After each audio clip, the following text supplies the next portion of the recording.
Hello Nidhi ji, नमस्ते। कैसे हैं आप? पहले तो मैं आपको थैंक्स कहना चाहती हूँ क्योंकि आपके इस चैनल पर बहुत ही अमूल्य जानकारी हमें मिल रही है। जिस जानकारी को ढूँढने में, समझने और परखने में मनुष्य का पूरा जीवन समाप्त हो सकता है, वहाँ आप हमारी हथेली में चाँद रखने जैसी सहजता से पूरे तथ्यों को समझकर, ढूँढकर, परख कर हमारे सामने रखती हैं। अब मैं मेरे जीवन के अनुभव पर आती हूँ। जैसे आपने पिछले वीडियोज़ में हमें जानकारी दी थी कि मनुष्य का एक ही जन्म नहीं होता। आत्मा बार-बार धरती पर आती है अपने कर्म के हिसाब पूरे करने के लिए और अपने लाइफ के लेसन सीखने के लिए। ये बात मेरे छोटे बेटी की है। जब वो 3 साल का था, आई थिंक 2018 के फरवरी मंथ की ये बात है। एक दिन शाम को वो अचानक से पैनिक होने लग गया। वो मेरे पास से दूर ही नहीं जा रहा था। जब मैंने उसको गोद में लेकर के पूछा कि बेटा तुझे कुछ हुआ है, तुझे कुछ खाना है, तो वो बहुत ही अजीब बिहेव कर रहा था, जैसे कि वो किसी मुश्किल का हल ढूंढने की ट्राई कर रहा है या किसी को सेव करने की ट्राई कर रहा है, ऐसा उसका बिहेवियर था। तब मैंने उसको और प्यार से पूछा, बेटा तुझे क्या हो रहा है? तो उसने मुझे कहा कि आज मैं अपसेट हूँ। तो मैंने उसको पूछा कि क्या हुआ बेटा, तू क्यों अपसेट है? तो उसने कहा कि मेरा बेटा आग में गिर के मर गया था। तब मैं और मेरी सास एक दूसरे के सामने देखने लग गए क्योंकि ये हमारे लिए भी बहुत ही चौंकाने वाली बात थी।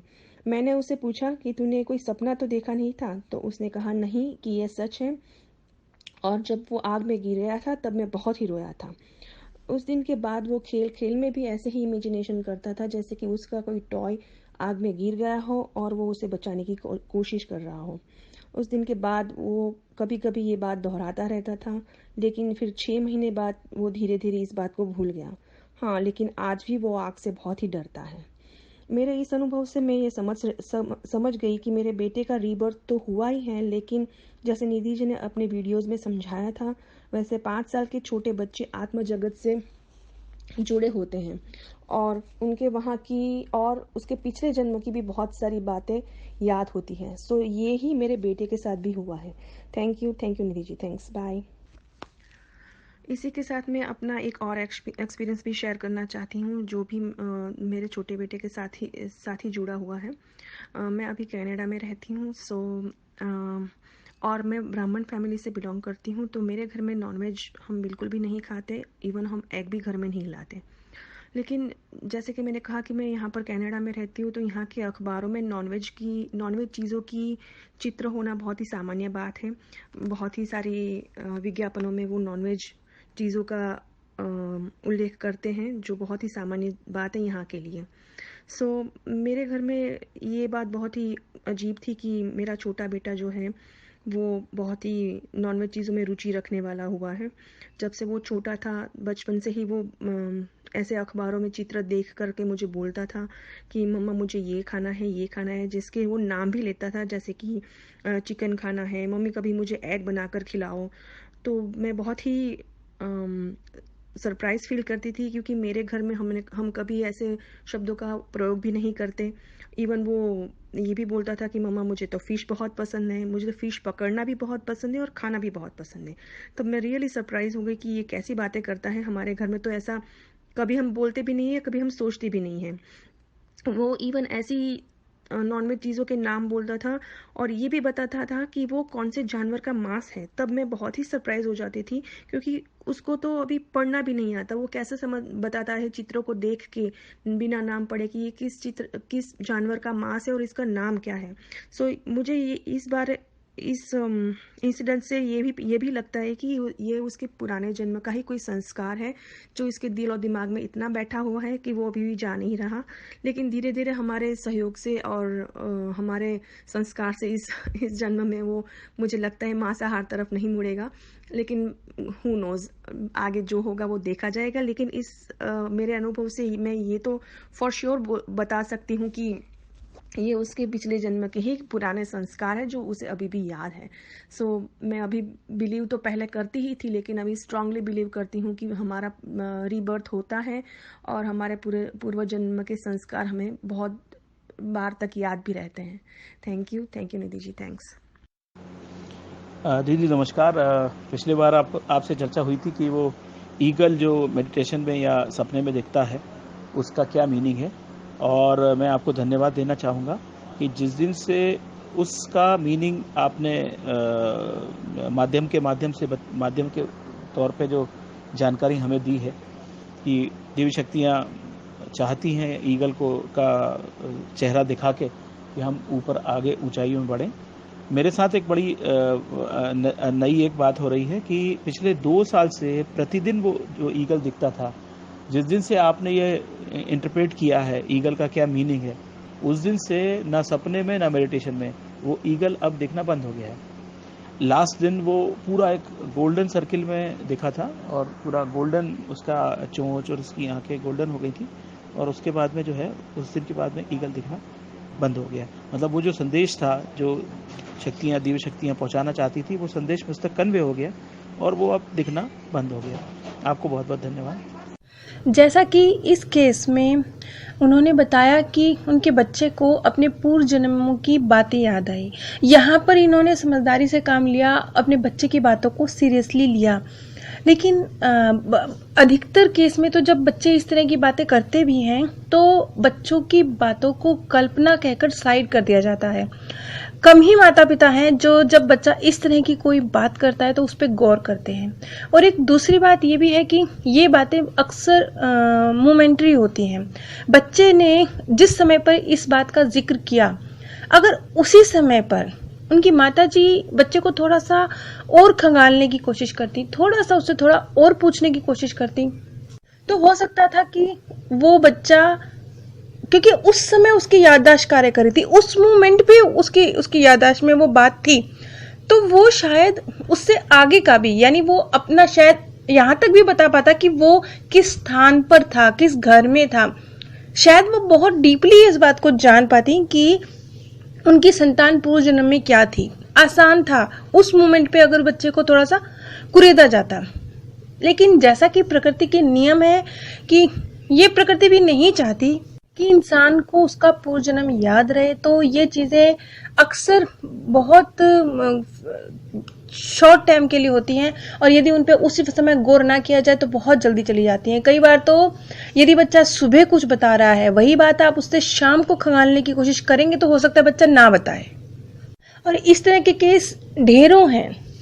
यहाँ पे माता ने एक अपनी आध्यात्मिक नॉलेज की तरफ उनका ध्यान था तो उन्होंने इस बच्चे की बात को कैच किया। लेकिन अधिकतर ऐसा नहीं होता, बच्चों की बात को मजाक समझकर साइड कर दिया जाता है। आप लोगों के इतने मैसेज आए हैं, मैं सभी मैसेजेस को तो अपनी आवाज़ में यहाँ नहीं बता सकती, क्योंकि मेरे लिए तो मैं यही चाहती थी कि आप लोग ऑडियो या वीडियो के माध्यम से अपने अनुभव स्वयं शेयर करें। लेकिन फिर भी कुछ एक जो मैसेज जो मुझे खास लगे मैं उनका यहाँ पर जिक्र करूँगी। इससे पहले जो सुरेंद्र जी का अनुभव है वो मेरे लिए भी एक बहुत यूनिक और नया अनुभव है जो मैं भी पहली बार सुन रही हूँ। मेरे लिए मैं खुद भी उस अनुभव को नहीं समझ पा रही हूँ, क्योंकि इस तरह के किसी अनुभव के विषय में किसी सिंबल से रिलेटेड अनुभव के विषय में ना मेरे इस तरह के कुछ अनुभव हैं, ना मैंने इससे पहले कभी इस विषय में कभी ज़्यादा सुना है।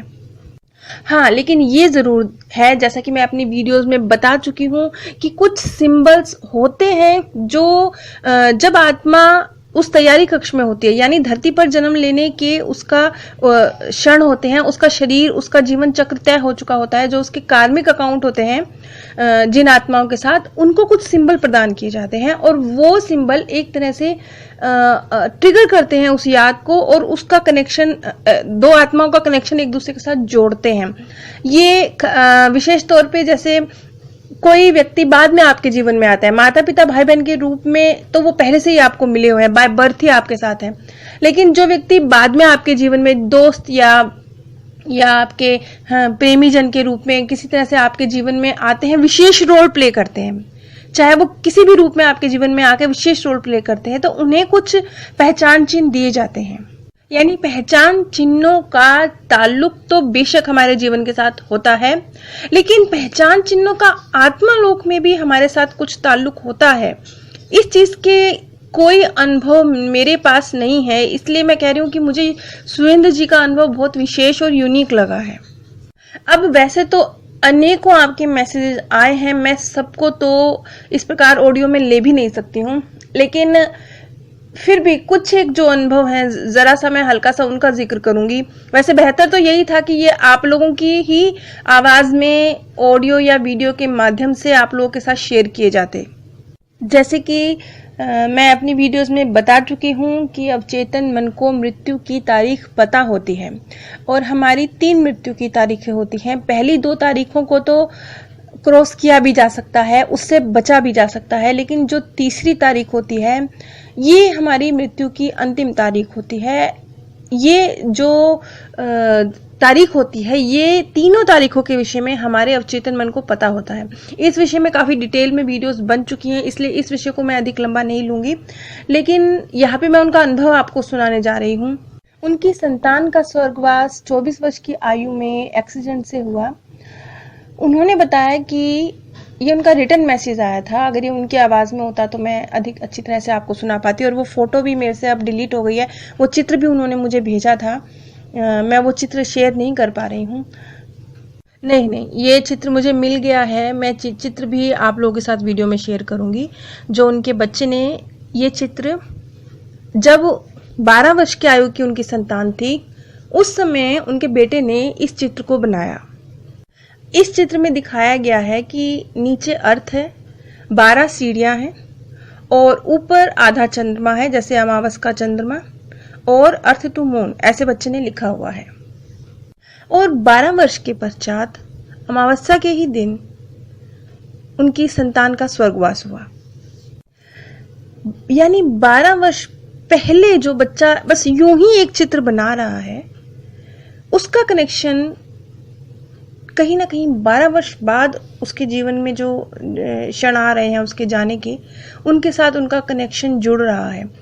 तो ये भी कहीं ना कहीं इस बात को पुख्ता करता है कि अवचेतन मन को जाने की तारीख पता थी, और यहाँ पर हो सकता है ये उनके बच्चे की जाने की शायद पहली तारीख हो, लेकिन उसका अवचेतन मन ये डिसाइड कर चुका था कि वो पहली ही तारीख पर चला जाएगा।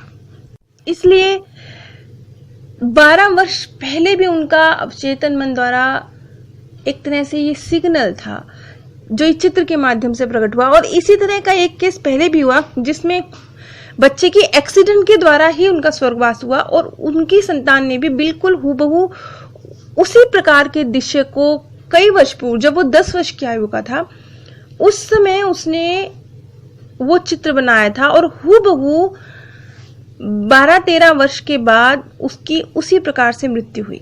तो ये जो चीज है ये कहीं ना कहीं पुख्ता करती है इस बात को कि हमारे अवचेतन मन को हमारे जाने की तारीख पता होती है। अब ये चित्र मैं आप लोगों के साथ शेयर कर रही हूँ, ये डिलीट नहीं हुआ था, ये मेरे पास था। कुछ इसी तरह के अनुभव यदि आप लोगों के पास हैं तो ऑडियो के माध्यम से, वीडियो के माध्यम से या कमेंट के माध्यम से आप प्लीज हम सबके साथ शेयर करें, क्योंकि यही अनुभव होते हैं जो हमें सत्य के करीब लेकर जाते हैं। हमें इसी तरह से इस ज्ञान को खंगालना, परखना होता है एक दूसरे के अनुभवों से। सारे अनुभव किसी एक व्यक्ति के पास नहीं हो सकते हैं। आप सभी पर परमात्म सौंदर्य, प्रेम और आनंद सदैव बरसता रहे। आप सभी दिव्य परम धाम में स्थान प्राप्त करें। हेलो निधि जी, नमस्ते, कैसे हैं आप? पहले तो मैं आपको थैंक्स कहना चाहती हूँ क्योंकि आपके इस चैनल पर बहुत ही अमूल्य जानकारी हमें मिल रही है।